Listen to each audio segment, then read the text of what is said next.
Theresa May disowned hardline Tory Eurosceptics at a closed meeting of EU leaders in Brussels in her bid to win a further delay to Brexit.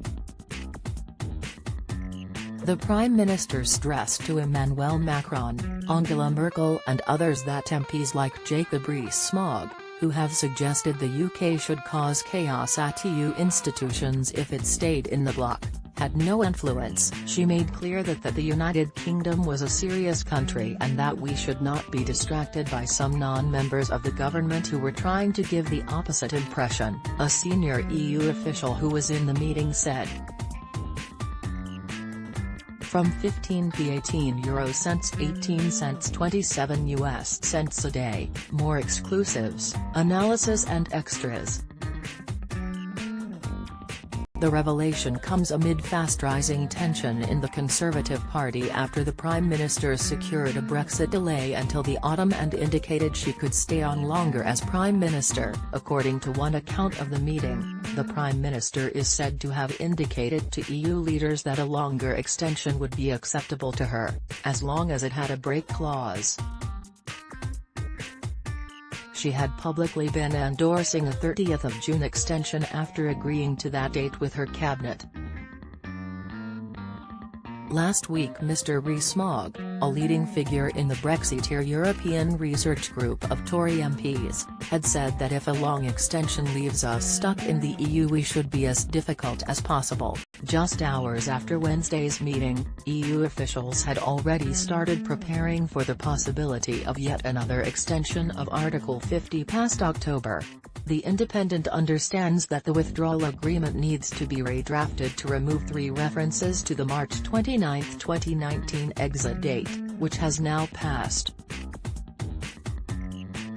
But instead of replacing the old date with the new 31st of October one, the treaty will simply say it comes into force a day after it is ratified, to provide flexibility for further extensions. Created with Sketch. These billboards were plastered by campaign group led by donkeys. One EU source said that no decision had been taken about what would happen in October, and that some member states are more keen to bring this process to an end than others. They added, the inclination to push the United Kingdom into no deal is not a very popular one in the European Council. In a 6-hour meeting that ran into the early hours of Thursday, EU leaders hashed out a position on a Brexit extension. The vast majority of member states are said to have been open to an even longer extension until 2020, but France, which wanted a shorter deadline to put pressure on the UK, dug its heels in.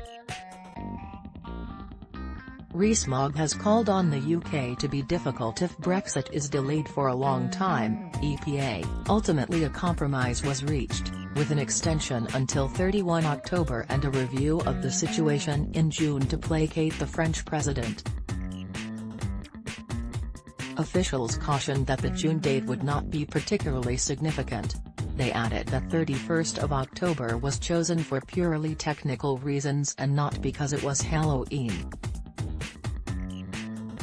EU officials have confirmed that the extension will eat into the Brexit transition period. Its termination date of 2021 with an option to extend by 2 years will not be changed. The inclination to push the United Kingdom into no deal is not a very popular one in the European Council.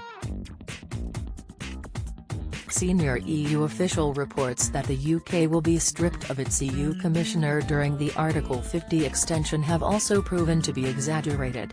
The UK will be asked to nominate a commissioner and the nominee will go through hearings as normal. Only once the UK has left will it lose its commissioner, leaving it without representation during the transition period. The Prime Minister returns to Westminster with her party on the brink of all-out civil war. On Wednesday in Westminster, former Conservative leader Ian Duncan Smith called on Theresa May to quit if she came back from Brussels with a long extension, which she has now obtained. Some of the PM's allies rallied around her, however. Justice Secretary David Gauke warned that it may not be in the country's interests to